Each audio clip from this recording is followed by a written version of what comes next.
हरितालिका तीज पर जरूर करे ये काम, पति को मिलेगी तरक्की। राधे राधे, जय श्री कृष्णा, हर हर महादेव। दोस्तों, हरतालिका तीज 2024 अखंड सौभाग्य के लिए हर महिला रखती है। हर हर महादेव। आप सभी के ऊपर भगवान भोलेनाथ की कृपा बनी रहे और आपका सौभाग्य सदैव अखंड रहे और आपके पूरे परिवार पर भगवान का आशीर्वाद बना रहे। दोस्तों, हरतालिका तीज की तिथि पर भगवान शिव ने माता पार्वती को पत्नी के रूप में स्वीकार किया था। इस तीज पर माता पार्वती और भगवान शिव की पूजा का विधान है। सुहागिन महिलाएं सुखी वैवाहिक जीवन की कामना के साथ इस व्रत को करती हैं। इस दिन महिलाएं पूरे 16 श्रृंगार करती हैं और मां पार्वती को सुहाग का सामान अर्पित करती हैं। आज की यह वीडियो बहुत ही ज्यादा महत्वपूर्ण और खास होने वाली है, क्योंकि आज की वीडियो में हम आपको बताएंगे कि हरतालिका तीज व्रत जो पहली बार रख रही है या फिर जिन्होंने कई बार हरतालिका तीज का व्रत रखा है, उनको आज हम ऐसी जानकारी देने वाले हैं। जो कई सारी माताएं बहनें तीज व्रत तो करती हैं, पर इसका उन्हें कोई फल भी नहीं मिल पाता है। तो आज के वीडियो में हम आपको बताएंगे कि कौन कौन सी गलतियां आप कर देते हो जिसकी वजह से आपको हरतालिका तीज का संपूर्ण फल नहीं मिल पाता है और आपको नुकसान देखने को मिलता है। इसीलिए आप सभी से हाथ जोड़कर रिक्वेस्ट है कि आप हमारे गरम गति चैनल को सब्सक्राइब करके पास वाली बेल आइकन को दबाकर वीडियो को लाइक करके इसे अपने दोस्तों के पास जरूर शेयर कर देना। और आपको यह वीडियो पूरा देखना है ताकि आपको अच्छे से समझ आ जाए कि आपको शुभ फल प्राप्त करने के लिए कौन कौन सी गलती नहीं करनी है, हरतालिका तीज का व्रत किस तरह से किया जाता है और आपको ऐसा कौन सा उपाय करना चाहिए जिससे कि आपकी हर मनोकामना एवं हर इच्छा बड़ी आसानी से पूरी हो जाए। तो चलिए दोस्तों, हम आपको एक एक करके सभी जानकारी देने जा रहे हैं। दोस्तों, हरतालिका तीज रवि योग में होगा। पूजा जाने तारीख शाम का मुहूर्त। हरितालिका का तीज 2024। हरितालिका का तीज का व्रत भाद्रपद शुक्ल तृतीया तिथि को रखा जाता है। सुहागिन महिलाएं करवा चौथ की तरह ही इस व्रत को निर्जला रखती है और माता पार्वती और भगवान भोलेनाथ की पूजा करती है। दोस्तों, जो स्त्री इस व्रत को करती है उसे अखंड सौभाग्य मिलता है। दोस्तों, हरितालिका का तीज हिंदू कैलेंडर के छठे माह यानी कि भाद्रपद में पूरी तरह से मनाई जाती है। सभी तीज व्रत में हरितालिका का तीज का बहुत ही विशेष महत्व होता है। यह व्रत माता पार्वती से जुड़ा हुआ व्रत माना जाता है। पंचांग के अनुसार कहा जाता है कि भाद्रपद माह के शुक्ल पक्ष की तृतीया तिथि को हर माताएं बहनों को, हर सुहागानों को हरतालिका तीज का व्रत जरूर रखना चाहिए। यह व्रत निर्जला होता है। इसमें जो व्रती होती है वह अन्न और जल को ग्रहण नहीं करती है। हिंदू धर्म में हरतालिका तीज व्रत सबसे कठिन और फलदायी व्रतों में से एक माना जाता है। यह व्रत विवाहित महिलाएं अपने पति की लंबी उम्र के लिए और कुंवारी कन्याएं अच्छा वर पाने के लिए रखती हैं। हर साल भाद्रपद माह के शुक्ल पक्ष की तृतीया तिथि को हरतालिका तीज व्रत रखा जाता है। हिंदू कैलेंडर के अनुसार हरतालिका तीज का त्योहार भाद्रपद माह के शुक्ल पक्ष की तृतीया तिथि को मनाया जाता है, जो इस बार 5 सितंबर गुरुवार को दोपहर 12:21 बजे शुरू होगी। वहीं इसका समापन 6 सितंबर 2024 दिन शुक्रवार को दोपहर 3:01 पर होगा। ऐसे में हरितालिका तीज का जो व्रत है वह 6 सितंबर को रखा जाएगा। उस दिन व्रत रखकर माताएं बहनें भगवान शिव और माता पार्वती की सच्चे दिल से पूजा अर्चना करेंगे। सुबह स्नान आदि के बाद भगवान शिव, माता पार्वती और गणेश जी की मिट्टी से प्रतिमा बनाएं। इसके बाद सबसे पहले भगवान गणेश की पूजा करें, उन्हें तिलक लगाएं और दूर्वा अर्पित करें। फिर भगवान शिव को बेलपत्र और माता पार्वती को श्रृंगार का सामान अर्पित करें। इस विशेष दिन पर स्वच्छता और पवित्रता का भी जरूर ध्यान रखना चाहिए। भोलेनाथ का दूध, दही, घी, शहद, गंगाजल से अभिषेक कर उन्हें चंदन, मौली, अक्षत, बेलपत्र, धतूरा, शमी पत्र, आग के पुष्प, भस्म, गुलाल, अबीर आदि अर्पित करें। साथ ही गणेश जी को दूर्वा और जनेऊ चढ़ाएं। हरतालिका तीज का व्रत निर्जला रखा जाता है। हरतालिका तीज व्रत की पूजा विधि। इसके बाद पूजा के लिए एक चौकी पर माता पार्वती और शिवजी की तस्वीर या मूर्ति रख पूजा करें। इसके बाद तालाब में कच्चा दूध और जल डालें और बता दें कि थाली में नींबू, ककड़ी, केला, सेब, सत्तू, रोली, मौली, अक्षत आदि रखे जाते हैं। हरतालिका तीज का व्रत देवी पार्वती ने शिवजी को अपने पति के रूप में पाने के लिए किया था। इसीलिए इस व्रत में सुहाग सामग्रियों का भी महत्व है। सुहाग की सामग्री में बिंदी, सिंदूर, कुमकुम, मेहंदी, बिछिया, काजल, चूड़ी, कंघी, महावर आदि को शामिल करें। इस दिन श्रृंगार में हरे रंग की साड़ी और चूड़ियां पहनना शुभ माना जाता है। हरा कलर शांति का प्रतीक है। इससे भोलेनाथ तथा माता पार्वती प्रसन्न हो जाती है और आशीर्वाद देती है। घर हमेशा खुशहाल बना रहता है। घर में पैसे की तंगी नहीं आती है। हरतालिका तीज का व्रत पारण चंद्रमा की पूजा करने के बाद ही किया जाता है। यह व्रत निर्जला रखा जाता है। साथ ही इस दिन दूध का सेवन नहीं करना चाहिए। दरअसल इस दिन माता पार्वती के साथ भगवान शिव की पूजा अर्चना की जाती है और उनका दूध से अभिषेक किया जाता है। ज्योतिष शास्त्र के अनुसार हरियाली तीज पर अगर आप धन लाभ और करियर में तरक्की पाना चाहते हैं तो हरतालिका तीज पर भगवान शिव को खीर और मालपुए का भोग लगाएं। इससे व्यक्ति को नौकरी और व्यापार में उन्नति मिलती है। अगर आपको कड़ी मेहनत के बाद भी लाभ नहीं हो रहा है तो इस उपाय को अपनाने से जरूर लाभ होगा। दोस्तों, कहा जाता है कि हरतालिका तीज का देवी माता पार्वती से बहुत ही गहरा संबंध है। पौराणिक कथाओं के अनुसार कहा जाता है कि माता पार्वती की सखियों को जब इस बात की पता चली थी कि उनके पिता उनका विवाह भगवान नारायण के साथ करने की पूरी तैयारी कर रहे हैं, तो वह देवी माता पार्वती को महल से ले जाकर जंगल में एक गुफा में छुपा देती है। वहां पर माता पार्वती ने हजारों सालों तक का पूजन किया था ताकि भगवान भोलेनाथ उनसे प्रसन्न हो जाए, फिर दोनों का विवाह हो जाए। माता पार्वती के कठोर तप के कारण भगवान भोलेनाथ उनसे प्रसन्न हो जाते हैं। भगवान भोलेनाथ प्रकट होते हैं और उनके आशीर्वाद से माता पार्वती शिव जी को पति स्वरूप पाने में सफल हो जाती हैं। ऐसी मान्यताओं के अनुसार कहा जाता है कि भाद्रपद शुक्ल तृतीया को माता पार्वती की मनोकामना पूरी हुई थी, जिसकी वजह से युवतियां हरतालिका तीज का व्रत रखकर भगवान शिव और माता पार्वती की सच्चे हृदय से पूरे विधि विधान से पूजा करती हैं। वहीं पर यह भी कहा जाता है कि सुहागन महिलाएं अखंड सौभाग्य और सुखी दाम्पत्य जीवन के लिए यह व्रत करती आ रही है। माता बहनों, हरतालिका तीज व्रत में कुछ ऐसी गलतियां होती हैं जो हर एक माता बहन को भूलकर भी नहीं करनी चाहिए, जिससे कि आपको शुभ फल की प्राप्ति हो। अगर आप सच्चे हृदय से माता की और भगवान भोलेनाथ की पूजा करती हैं और हरतालिका तीज के व्रत में कुछ गलतियां नहीं करती हैं, तो आपको बहुत ही लाभ देखने को मिलेगा। आपको व्रत का संपूर्ण फल भी प्राप्त होगा। इसीलिए हम आप सबसे हाथ जोड़कर निवेदन कर रहे हैं कि कुछ गलतियां हम आपको बताएंगे जो आपको भूलकर भी नहीं करनी चाहिए। तो कुछ गलतियों को जानने से पहले वीडियो को लाइक करके चैनल को सब्सक्राइब करके पास वाली बेल आइकन को दबाकर, और अगर आप भी चाहती हो कि आपका सौभाग्य सदैव अखंड रहे तो कमेंट बॉक्स में हर हर महादेव जय माता पार्वती अवश्य लिख देना। चलिए बात करते हैं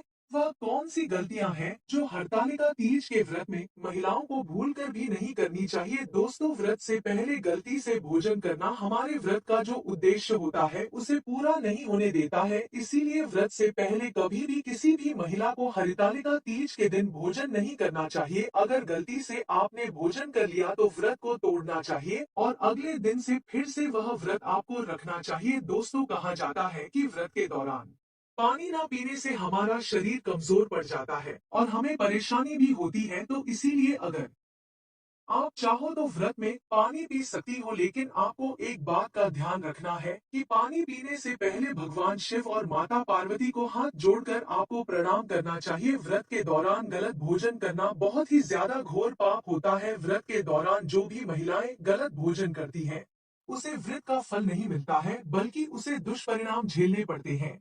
इसीलिए व्रत के दौरान सात्विक और हल्का भोजन ही करना चाहिए। सात्विक भोजन में फल, सब्जियां, दही और साबूदाने शामिल कर सकती हो। दोस्तों, कहा जाता है कि व्रत के दौरान तामसिक भोजन करना व्रत में तामसिक भोजन करने से व्रत का उद्देश्य कभी भी पूरा नहीं होता है। इसीलिए व्रत के दौरान किसी भी महिला को ना तो अपने घर में तामसिक भोजन बनाना चाहिए और ना ही तामसिक भोजन करना चाहिए। तामसिक भोजन में लहसुन, प्याज, मांस, मछली और शराब आदि प्रकार की चीज शामिल होती है।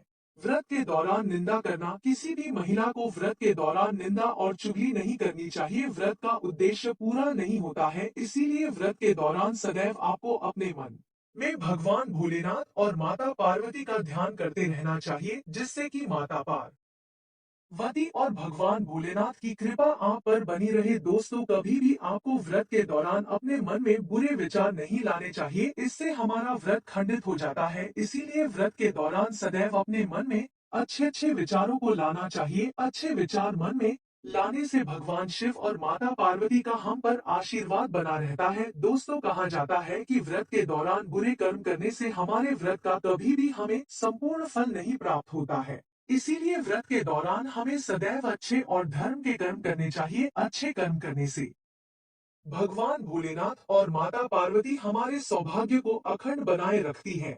व्रत के दौरान किसी भी महिला को दूसरी व्यक्ति की निंदा करने से बचना चाहिए। अगर कोई व्रत के दौरान किसी की निंदा करता है या चुगली करता है तो भगवान भोलेनाथ और माता पार्वती उस व्यक्ति से नाराज हो जाते हैं। व्रत के दौरान कभी भी किसी भी महिला को झूठ नहीं बोलना चाहिए, इसे शास्त्रों में घोर पाप बताया जाता है। इसीलिए आप जितना हो सके व्रत के दौरान झूठ ना बोले, वरना आपको माता पार्वती और भगवान शिव के क्रोध का भाजन बनना पड़ेगा। दोस्तों, कहा जाता है कि व्रत के दौरान कभी भी किसी को चोरी नहीं करनी चाहिए, इससे हमारे व्रत करने का उद्देश्य कभी भी पूरा नहीं होता है और भगवान भोलेनाथ और माता पार्वती हमसे नाराज हो जाते हैं। व्रत के दौरान कभी भी किसी भी व्यक्ति को किसी की निंदा नहीं करनी चाहिए और ना ही अशुद्ध भोजन करना चाहिए। अशुद्ध भोजन करने से माता पार्वती हमारे व्रत को पूरा होने का आशीर्वाद नहीं देती हैं। दोस्तों, व्रत के दौरान हमें किसी की बुरी संगति में नहीं पड़ना चाहिए, वरना इससे भगवान भोलेनाथ और माता पार्वती हमसे नाराज हो जाएंगे। व्रत के दौरान कभी भी किसी भी व्यक्ति को सुबह देर तक नहीं सोना चाहिए और ना ही दिन में सोना चाहिए। दिन में जाकर भगवान और माता पार्वती का ध्यान करते रहना चाहिए। दोस्तों, यह तो वह गलतियां थी जो आपको हरतालिका तीज के दिन भूलकर भी नहीं करनी है। अगर आप चाहती हो कि आपका व्रत संपूर्ण हो, आपका सौभाग्य अखंड रहे, तो आपको हरितालिका तीज के दिन इस गलती को भूलकर भी नहीं करना है। चलिए अब बात कर लेते हैं कि हरतालिका तीज के व्रत में आपको कौन सी वह ऐसे उपाय हैं जो अवश्य ही करने हैं, जिससे आपकी हर एक इच्छा मनोकामना एक ही दिन में यानी कि 24 घंटे में ही पूरी हो सकती है। अगर आपको यह उपाय करने हैं तो आपसे हाथ जोड़कर निवेदन है कि जब भी आप किसी भी उपाय को करो तो उसमें अपनी सच्ची श्रद्धा और भक्ति को अवश्य शामिल करना। दोस्तों, हरतालिका तीज व्रत के दौरान उपाय करने से हमें मनवांछित फल की प्राप्ति होती है। प्रातः काल स्नान कर लेना चाहिए। व्रत के दिन प्रातः काल स्नान करने के बाद स्वच्छ वस्त्र पहनने चाहिए। इससे हमारा शरीर और हमारा मन पूरी तरह से दोनों ही पवित्र हो जाते हैं। दोस्तों, कहा जाता है कि स्नान करने के बाद स्वच्छ वस्त्र पहनने से व्रत की शुद्ध धता पूरी तरह से बनी रहती है। दोस्तों, कहा जाता है कि भगवान शिव और माता पार्वती की पूजा करना, व्रत के दिन शिव और पार्वती की पूजा करने से हमें शुभ फल की प्राप्ति होती है और उन्हें फूल फल और भोग चढ़ाने से उनका आशीर्वाद हम पर बना रहता है। दोस्तों, आपको पूजा करने से पहले स्वच्छ स्थान यानी कि पूजा स्थल को एकदम से साफ और स्वच्छ कर लेना चाहिए और पूजा के लिए आवश्यक सामग्री जैसे कि फूल फल और भोग तैयार करके रख लेने चाहिए। व्रत कथा सुननी चाहिए। व्रत के दिन व्रत कथा अवश्य ही सुनन चाहिए और भगवान शिव और माता पार्वती की महिमा को आपको जरूर जानना चाहिए। इससे व्रत का महत्व समझाने में हमें बड़ी ही आसानी होती है। व्रत कथा सुनने से व्रत की महत्वता और भी ज्यादा बढ़ जाती है और हमें व्रत की महत्वता का अच्छे से ज्ञान हो जाता है और व्रत के दौरान क्या करना चाहिए और क्या नहीं करना चाहिए, इसके बारे में भी जानकारी ले लेनी चाहिए। दान करना, व्रत के दौरान गरीबों को, जरूरतमंदों को दान जरूर करना चाहिए। इससे हमें पुण्य की प्राप्ति होती है और हम पर भगवान का आशीर्वाद बना रहता है। दान करने से व्रत का महत्व और भी कई हजार गुना बढ़ जाता है। गरीबों की मदद करने से हमें हजार गुना पुण्य मिलता है। हरतालिका तीज के व्रत के दौरान शिव चालीसा का पाठ अवश्य करना चाहिए और भगवान शिव की स्तुति भी जरूर करनी चाहिए। इससे भगवान शिव का और माता पार्वती का आशीर्वाद बना रहता है और वह हमसे बहुत ही ज्यादा प्रसन्न होती है। व्रत के दौरान माता पार्वती की पूजा करना बहुत ही ज्यादा जरूरी होता है। उन्हें सुहाग की सामग्री जरूर चढ़ाने चाहिए। इससे माता पार्वती हमसे बहुत ज्यादा प्रसन्न होती हैं। जो भी महिला हरितालिका तीज के दिन माता पार्वती की सच्चे मन से पूजा अर्चना करती है तो उस महिला का सुहाग सदैव बना रहता है और उसके पति की आयु भी लंबी होती है। व्रत के नियम का पालन करना बहुत ही ज्यादा जरूरी होता है और किसी भी तरह से अगर हमने व्रत के नियमों में गलती कर दी तो इससे हमारा व्रत सफल नहीं होता है। व्रत के नियमों का पालन करने से व्रत की शुद्धता पूरी तरह से बनी रहती है और व्रत सफल भी होता है। दोस्तों, शिवलिंग पर जल चढ़ाना व्रत के दिन शिवलिंग पर जल चढ़ाना बहुत ही ज्यादा आवश्यक होता है। इससे भगवान शिव की कृपा हम पर बनी रहती है। दोस्तों, आपको एक बात का विशेष रूप से ध्यान रखना है कि हरितालिका तीज के व्रत के दिन आपको तुलसी की पूजा अवश्य ही करनी चाहिए। हरितालिका तीज के दिन तुलसी की पूजा करने से माताएं एवं बहनों आपको शुभ फल की प्राप्ति होगी, क्योंकि जब आप पूरी रात तुलसी की हरितालिका तीज के दिन पूजा करेंगे और महादेव पर तुलसी के पत्ते नहीं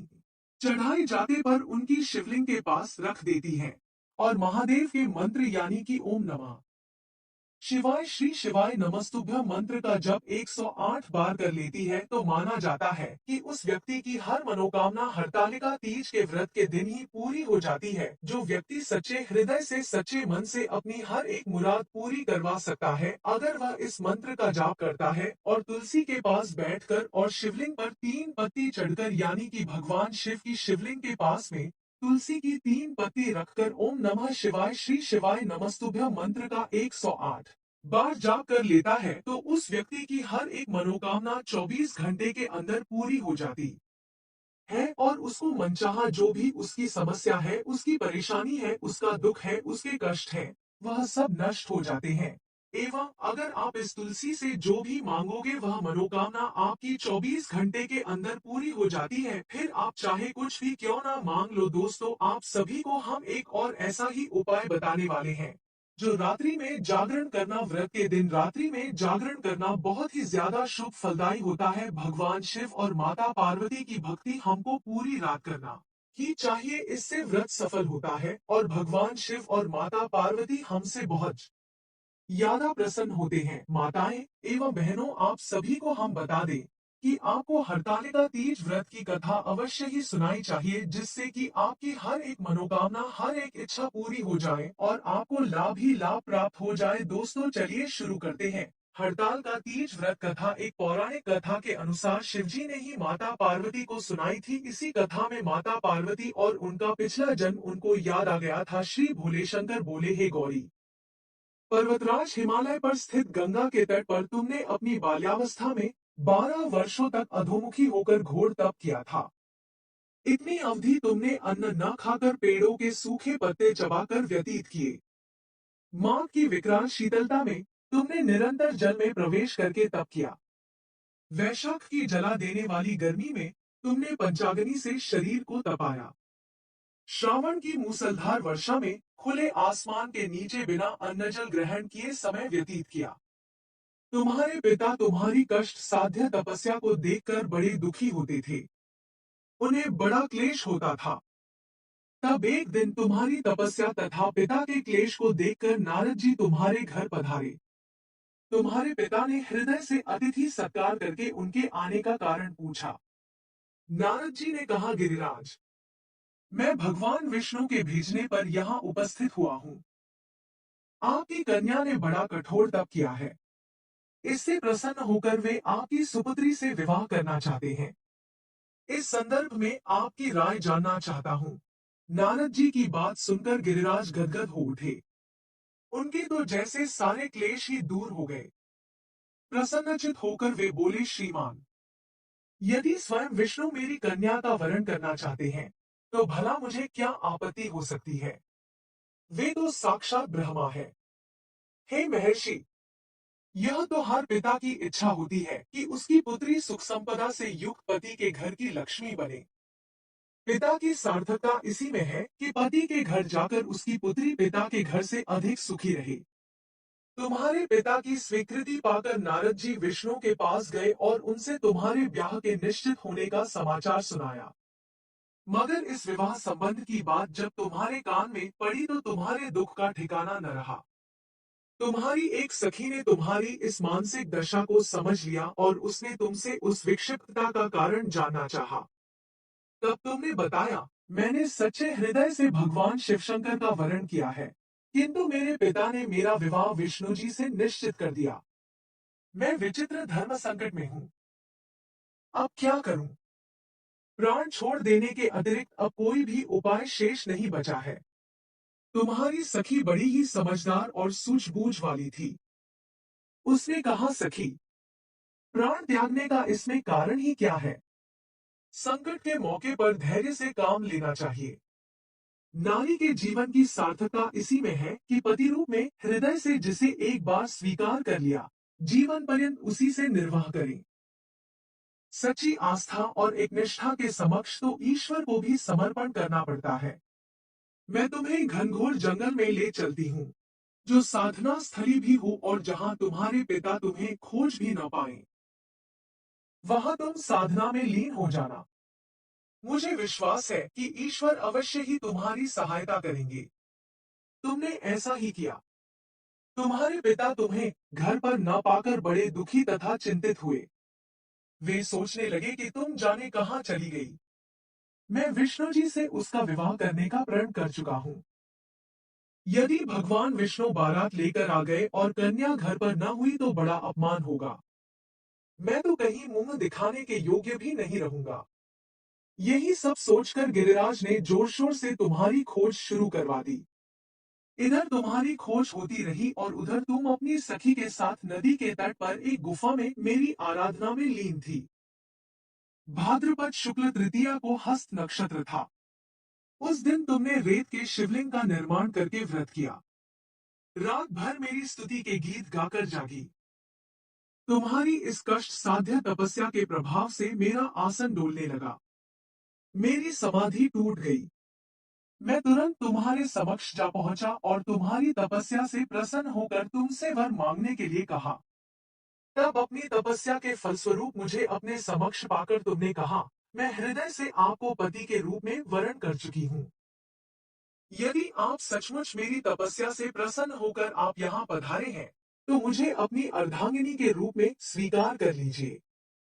तब मैं तथास्तु कहकर कैलाश पर्वत पर लौट आया। प्रातः होते ही तुमने पूजा की समस्त सामग्री को नदी में प्रवाहित करके अपनी सहेली सहित व्रत का पालना किया। उसी समय अपने मित्र बंधु व दरबारियों सहित गिरिराज तुम्हें खोजते खोजते वहां आ पहुंचे और तुम्हारी इस कष्ट साध्य तपस्या का कारण तथा उद्देश्य पूछा। उस समय तुम्हारी दशा को देखकर गिरिराज अत्यधिक दुखी हुए और पीड़ा के कारण उनकी आंखों में आंसू उमड़ आए थे। तुमने उनके आंसू पोंछते हुए विनम्र स्वर में कहा, पिताजी, मैंने अपने जीवन का अधिकांश समय कठोर तपस्या में बिताया है। मेरी इस तपस्या का उद्देश्य केवल यही था कि मैं महादेव को पति के रूप में पाना चाहती थी। आज मैं अपनी तपस्या की कसौटी पर खरी उतर चुकी हूँ। आप क्योंकि विष्णु जी से मेरा विवाह करने का निर्णय ले चुके थे, इसलिए मैं अपने आराध्य की खोज में घर छोड़कर चली आई। अब मैं आपके साथ इसी शर्त पर घर जाऊंगी कि आप मेरा विवाह विष्णु जी से न करके महादेव जी से करेंगे। गिरिराज मान गए और तुम्हें घर ले गए। कुछ समय के पश्चात शास्त्रोक्त विधि विधान पूर्वक उन्होंने हम दोनों को विवाह सूत्र में बांध दिया।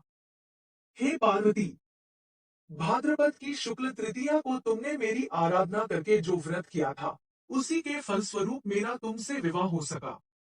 इसका महत्व यह है कि मैं इस व्रत को करने वाली कुनारियों को मनोवांछित फल देता हूँ। इसलिए सौभाग्य की इच्छा करने वाली प्रत्येक युवती को यह व्रत पूरी एक निष्ठा तथा आस्था से करना चाहिए। तो दोस्तों, यह थी हरतालिका तीज से जुड़ी बहुत ही महत्वपूर्ण बातें और हरितालिका का तीज की व्रत कथा। अगर आपको यह वीडियो अच्छी लगी हो और आपको यह वीडियो पसंद आई हो तो वीडियो को लाइक करके चैनल को सब्सक्राइब करके पास वाली बेल आइकन को जरूर दबा लेना। और जो भी महिला व्रत रखेंगी वह इन नियमों का पालन करेगी तो उसको उसके व्रत का संपूर्ण फल प्राप्त होगा। और अगर आपने व्रत में कोई भी गलती कर दी तो आपको घोर पाप लगेगा और आपका व्रत भी खंडित हो जाएगा। इसीलिए आपको इन नियमों का पालन अवश्य ही करना चाहिए और इस वीडियो को अपनी माता बहनों के पास जरूर शेयर करना चाहिए ताकि वह भी इस जानकारी से वंचित न रह पाए और यहाँ तक बने रहने के लिए आपका बहुत बहुत धन्यवाद। हम मिलेंगे आपसे अगली एक नई वीडियो में एक नई जानकारी के साथ, तब तक के लिए धन्यवाद।